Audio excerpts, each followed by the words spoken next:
안녕하세요. 대한민국의 청년들의 빚이 급증하고 있답니다. 그 빚을 진 이들 중에 도와야 할 거하고 돕지 말아야 할 게 나눠져 있다라고 뉴스가 얘기하고 있습니다. 뉴스 얘기를 좀 해볼까 합니다.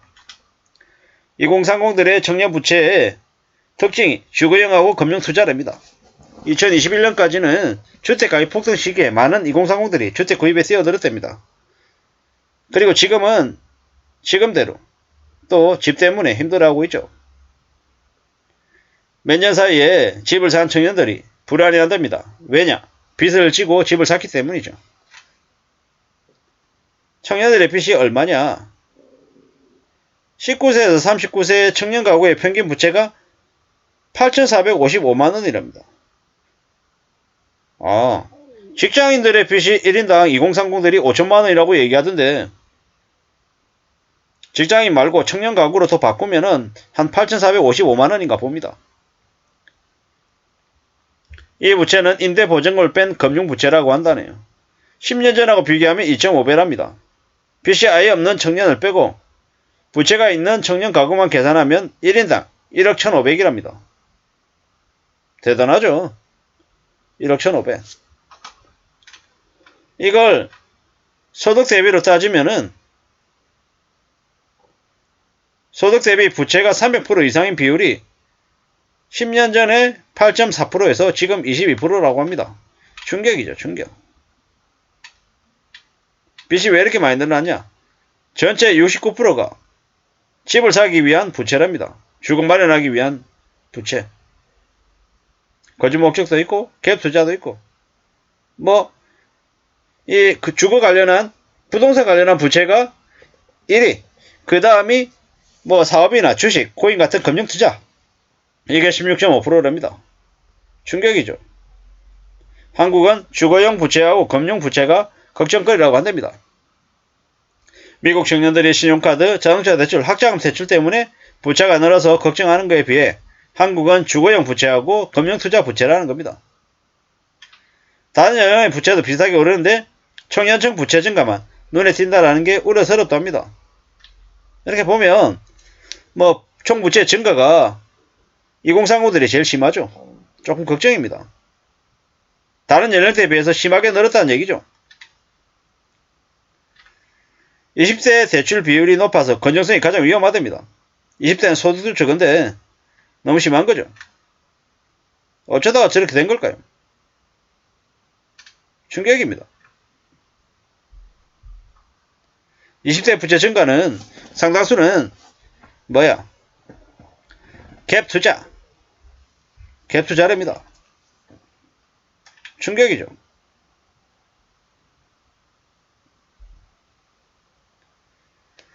일부는 전세 대출 같은 비중이 높아서다라고도 얘기하는데 저는 좀 화가 나는 게 왜 정부가 청년들을 상대로 전세 대출을 해줬냐라는 거죠. 왜 대출로 그런 것들을 풀었냐라는 겁니다. 좀 보증금 적게 하고 월세를 적게 한 그 청년들을 대상으로 한 저가의 월세 주택을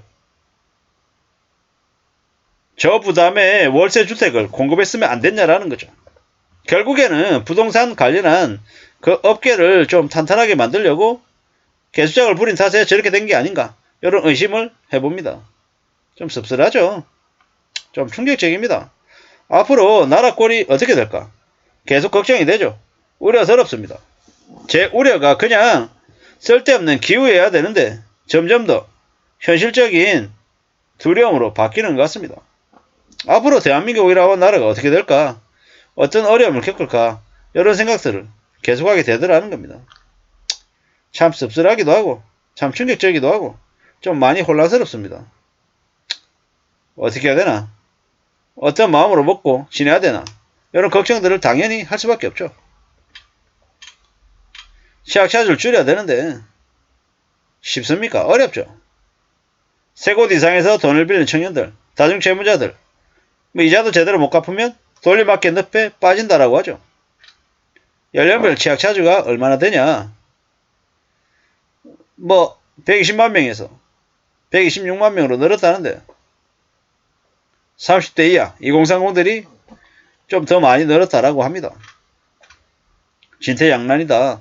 뭐 이래저래 얘기하는데 사실 두고 봐야 되죠.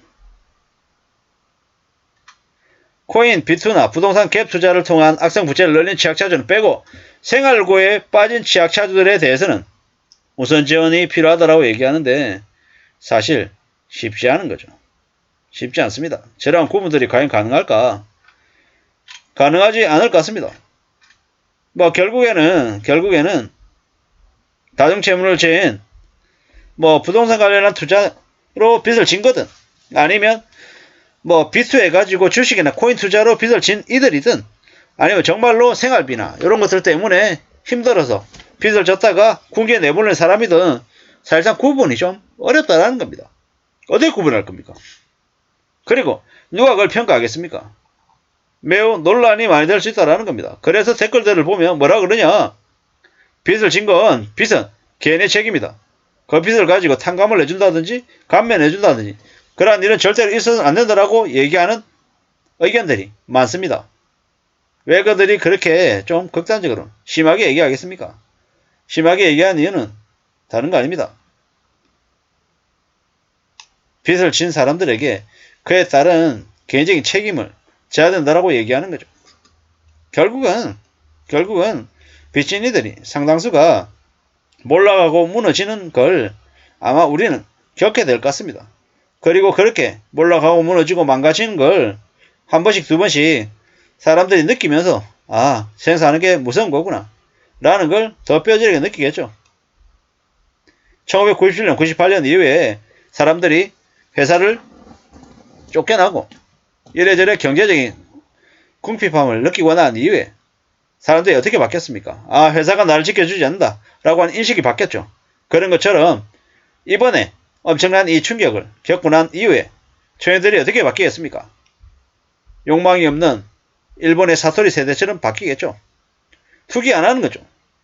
투자도 안 하고 주식도 안 사고 부동산도 안 사고 차도 안 사고 연애도 안 하고 돈 쓸 일은 아예 그냥 원천 차단하고 악착같이 아마 검소하게 살 것 같습니다. 그렇게 살아야 또 삶이 괜찮아지니까요. 씁쓸하기도 하고 충격적이기도 하지만 확실한 건 뭐다? 삶이 점점 더 어려워질 거다라는 거죠. 안 쉽다, 힘들다, 난감하다 이런 얘기들 많이 합니다. 당연하죠. 당연합니다. 그런데 확실한 건 뭡니까? 더 두려워하고 더 겁내면서 어떻게든 삶을 지켜낼 각오를 해야 됩니다. 그래야지만이 이 힘든 험악한 세상을 저렇게 빚 안 지고 안전하게 좀 덜 힘들게 살지 않겠습니까? 빚이 얼마나 무섭다라는 걸 정말 알려주는 뉴스 같아서 소개시켜드렸습니다. 감사합니다.